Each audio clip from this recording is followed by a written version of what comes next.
Too many options is why most people have anxiety. A few weeks ago, I was traveling and I left my toothpaste at home. And so I go to the grocery store, I find the toothpaste aisle, I walk down it, and I'm confronted with a wall. Multiple colors of multiple brands of multiple different types of toothpaste. You got toothpaste that fixes cavities, you got toothpaste that fixes your enamel, you got toothpaste that makes your breath better, you got toothpaste that handles almost anything you could possibly think of in regard to a problem with your mouth. You would imagine that that would give a sense of freedom. Wow, I've got all these choices. But instead, I was struck by anxiety. I didn't know which toothpaste to pick. I just needed something that I could use to clean my mouth. And even the simple toothpastes were not very simple. There are all kinds of features and benefits on every single box, and they all differed from one another. I just wanted paste for my teeth.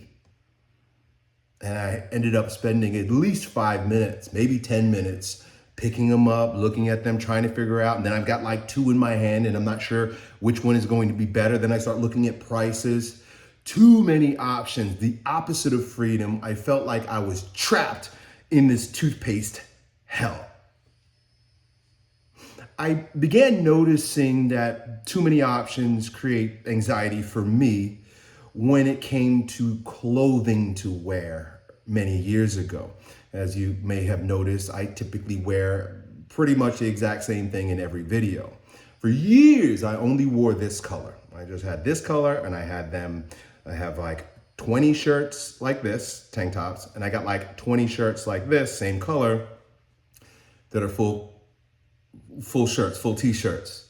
I may have a few other colors. You may have seen me wear white ones and black ones, but basically plain. Because when I would open my drawer and see all of the different types of t-shirts that I could possibly wear, some had name brands, some had logos, some had pictures, some had words. There were multiple different colors.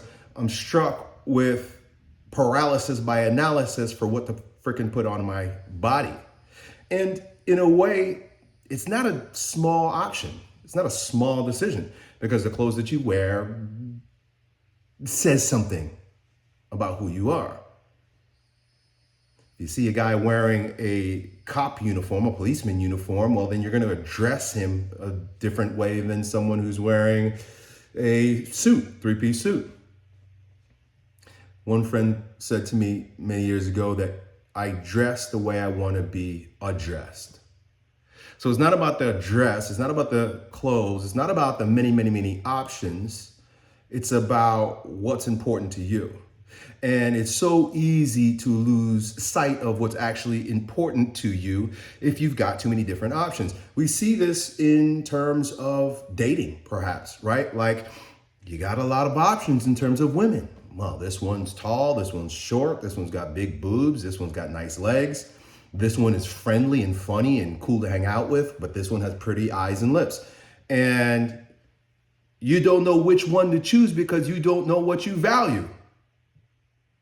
So once again, when our focus is outside of ourselves, we are confronted with the multitude of options available to us, and it only gets worse. Back to the dating example or choosing a woman to marry, like I know that my grandparents and great-grandparents were very limited in the scope of people that they could choose from. It was like the girl that I went to school with or the girl that lives next door. Or if you're going to meet somebody, it was usually within a small circle of people that you knew that you were introduced to. There was not this app they could go into, and there are thousands of women that you could scroll through, and you can judge them based on their picture, you could judge them based on their profile, you could judge them based on something they said or whatever it is. The problem is now you've got a multitude of different variables to sift through to decide whether or not you're going to try this thing, try this toothpaste, try this person, try this clothes.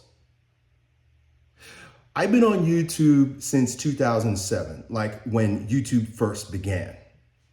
And back then, there were very little options in terms of what to do with your content. Meaning like the thumbnail was whatever YouTube chose. YouTube chose my thumbnails. If you go back on my channel 15 years ago, you'll find thumbnails that just look like this. But nobody ever thought about it because we didn't have the option to create our own thumbnails or choose from a few that YouTube has decided that we have given us the option to choose from. Not only that, but I would just upload a video. Back then, when you copied and pasted your link in Facebook, it would actually get traction, and that was it. My entire workflow was make a YouTube video, upload it, post it on Facebook. That was it. But then Snapchat came. Then Instagram came. Then TikTok came. Then short form came. Then podcasts came. And then the plethora of different formats showed up. Paralysis by analysis. It was much easier to be a creator when your options are limited. In fact, there's a form of art. I forget what it's called, but it's like Japanese Zen art, where the entire premise of this form of art is to take the simplest objects and make the tiniest changes in order to create a simple yet beautiful form of art. Minimalist art, you might call it. I remember hearing a story about one of these Japanese artists. I think Alan Watts was talking about it, where this was his art, and just pointing out how like stupid simple the art was. And I'm not saying that it makes good art, but it makes very simple and poignant points that the artist wants to make on the canvas. And there was this weird artist who would like get drunk. Before he did anything, he'd get drunk. Then he would put his hair, he had long hair, and he put his hair in the ink or the paint, and then he would swap his hair against the canvas. And then whatever showed up there, he would piece together and make things. He even, I believe he took his hair and swiped it down and then created a forest. Taking something stupid, simple, something mundane, and turning it into something beautiful was the form of art. I remember also he talked about a vase. There was a vase, and it was a cracked vase, and the artist would take molten metal and put into the cracks of the vase in order to give it a new life, and that became the art. Simple art. Think about like NFTs and crazy shit like that. We're making like digital art and stuff like that. In fact, art as a form has basically lost its value because you can go and prompt ChatGPT with anything in your imagination and create something. For a connoisseur of art, that sort of creates a lot of anxiety. It creates too many options. Options are fed to us as if they provide freedom. You go to the fast food restaurant and they're constantly bragging about their new version of the burger. The new version of the burger that you can get with these sides and these things and put this on it and put that on it. And we've got 1,000 different things that you could do to make this thing the way you want it. Burger King says made your way, right? I don't know if they actually have options in Burger King, but I know that was one of their slogans back in the day. Made your way. We make it your way, right? How about I just want a fucking hamburger made the way a hamburger is made? Maybe put some cheese on it. Very few options. The anxiety that we experience as a culture, as a people, has ramped up in recent years. In fact, most of us living with a latent, low-key white noise anxiety don't even recognize that there is a more peaceful state. There is an actual freedom from the physiological ramifications of too many options. It causes you to pull in, to withdraw, to tense up. Because when you have a lot of options, the brain needs to start spinning. And when the brain is overactive, when the brain is overspinning, when there are too many decisions to make, the body becomes tense. So our animal nature, our biological nature, our physiology, the simplicity of our humanness is thwarted because we're immediately shuttled to the higher brain, the analytical brain, right? The neocortex, right? The neo-mammalian brain. The neo-mammalian brain only works in abstracts, and most of our options are just fucking abstract. I mean, how much better is the toothpaste with whitening than with enamel fixing? I have no idea, but now I might need to do some research. I got to get on ChatGPT. ChatGPT has been a form of anxiety reduction for me because I just say, Chat, here are all the options. I could have probably taken a picture and say, hey, Chat, tell me, which one should I use? And allow it to make the decision for me. Other people and other things making the decision for you might seem like a form of slavery or a form of restriction. But in many ways, it's freedom. It's abandonment. We were in Rome a year ago, my wife and I kind of brought her along as a gift. So it was like her trip. She always wanted to go. I happened to be there with her for, I was traveling, I was doing events. And this was about the time when I discovered abandonment to divine providence. And I decided to make an experiment of it and just abandon myself to her itinerary for our time in Rome. And every time something came up as an option, I just said, I'm abandoned, baby, you choose. Was I relinquishing responsibility, or was I giving up the anxiety and the mental processes that are associated with making a decision that is inconsequential? Because most of the shit we have to make decisions about are inconsequential. And mulling over decisions has not proven to be a better option. I remember reading a study, right? A book mentioned a study about decision making, and there are two different types of people, or two different types of decision making processes that people choose, right? You have people who are quick deciders, quickly. They see options, they go boom, and then they just turn around, walk away, and that's it. And then you have people who analyze, who take their time and they look and they compare and they do research, Google, ChatGPT, ask other people, get reviews on Amazon or something like that, go to Reddit, right? So these are people that are doing their due diligence. This is what you would say, this is what you call it. Do your due diligence. The study revealed two things. Number one, that the person who's a quick chooser is a happier person. This is, generally speaking, the person that just abandons himself to a choice or lets someone else make the choice. Like, wife, you go buy the toothpaste. Just go buy me some toothpaste, shit to clean my teeth with. The person that sort of is abandoned to the decision making and doesn't think too much is usually happier. The person who spends their time thinking about it, mulling over it, doing research is generally an unhappier person. And it's not mystical. The person who allows the decision to be made for him or just makes the decision is free. He ain't thinking about it no more. When I go and I don't think about putting clothes on anymore. I just go in my drawer. It could be pitch dark. I grab a shirt. I put it on. 90% of the time, I look exactly like this. Sometimes, like I say, I put on different colors for videos. But the truth is, you catch me in walking life, you're going to see Uncle E wearing a green shirt, usually a tank top, because I live in Florida. I don't think about it. My energetic, mental, psychological resources are free for other creative pursuits rather than looking at clothes and wondering which one. But the reason why the person who spends all their time thinking through their decision before they make a decision is unhappy is because even after making the decision, the type of person generally still spends time thinking about what they should have done. Well, after hours of deliberation, I've chosen the red one. Okay, all right, here we go, red one.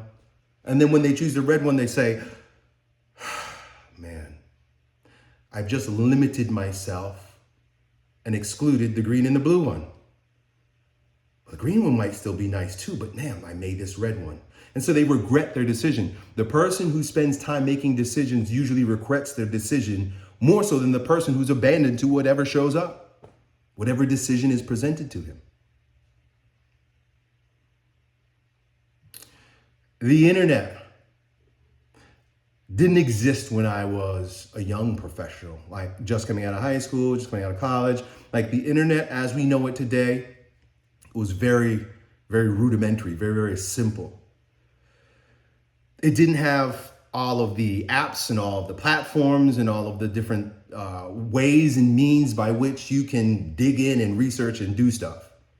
There were less people posing their opinions and giving their ideas and sharing often conflicting advice one to the other. If you're looking for advice on something and you go to YouTube, you're gonna find 10 different people with 10 different ideas. Which one? Which one do you choose? I think the answer is to simplify our options. We can't get away from the fact that we're living in a world where we're bombarded with options. But we can choose to limit what we expose ourselves to in terms of options. Like clothing, for example. I could wear anything. There's a myriad of different things I could put on, but because I decided that no, I'm gonna wear, I think this is, the brand is, I don't even remember. I don't even know the name of the freaking brand it is. I think it's like, I don't know, I'm not gonna look. I can't even remember. Why? Because I don't care. I've limited my options to one brand on Amazon, one color, and that's what I get, and I'm fine with it. Anytime I've overthought my wardrobe, anytime I've second guessed my uniform, I end up with a bunch of shit that I don't like. I've got clothes that I've not worn because it was outside of the scope of what is just generally comfortable for me to do. Limit your options on the internet. Instead of having Snapchat, Instagram, TikTok, YouTube. Instead, for me, I mean, a part of the reason why I even created this content, this idea, this video, is because instead of trying to create content for all of these different platforms, I'm really coming to the understanding that like if I just focus on one, I'm just gonna focus on YouTube. I have clips going up on Instagram and even that, knowing that they're there and I'm not even looking at it, sort of gives me anxiety because my heart's out there somewhere that's not being monitored. What about cutting it off? Just cutting it off completely and focusing on one thing. Even video formats, right? Like I said, in terms of thumbnails and formats and making videos, like people are making scripts, people are creating hooks, people are doing research. People are looking for outliers. What if I show up with no idea about what to say, what to do, and what's going to hit, and just hit the button and upload? Hit the button, speak, and upload. I never go back and second guess my videos and start cutting shit. I have done this, and that's when I'm anxious. But when I'm at my freest, when I have my most peace, I don't go back and censor myself. I don't go back and edit anything. I don't overthink it. That's how I became big on YouTube. Not thinking. I didn't think about anything. I read a question, answered the question, uploaded it, and it did great. It did fine. But then the Mr. Beastification came. And he talks about spending a week or a month or longer creating a video. Well, because that becomes an option, that becomes a disturbance. Something that I need to think about because I expose myself to that. Don't expose yourself to options. Stop exposing yourself to options. Pretend that your options are limited. You're looking for a woman. I used to see this with my friends all the time. They're dating girls and they've got options and they're teeter-tottering and they're looking around and they may have a really good girlfriend, but they're looking at this one and they're thinking, maybe if I had that one would be better. These guys are never happy.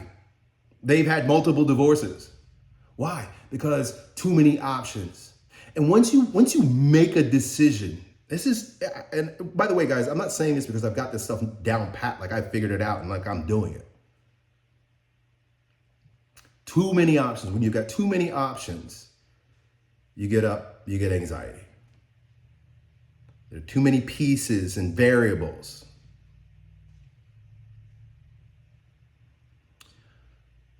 I believe that abandonment is the only logical way to live in the world that we live today.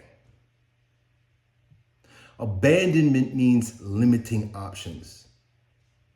Once you make a decision, maintaining that option, sticking with that option, not getting distracted away from that option and going deep on that. One of my teachers put it like this. He says, think about a guy who's looking to dig holes for water, right? I have a well out here, right? We had a company come in and they drilled down. They knew exactly where they needed to go because someone figured out that there's water in the reservoir right there. I'm looking at my pump house right now. But in order to hit water, the guy who decided, I don't know, he uses some sort of tool to figure out like where the reservoir is. He digs and he digs and he digs and he digs and he digs and he digs. Boom, and he hits water. One option, one hole, one shovel, dig. But if he was going about it the way most of us go about things, he would have dug, got bored, didn't hit water, get up, and he'd go dig again. Dig, with lots of holes. The ground is full of holes. No water.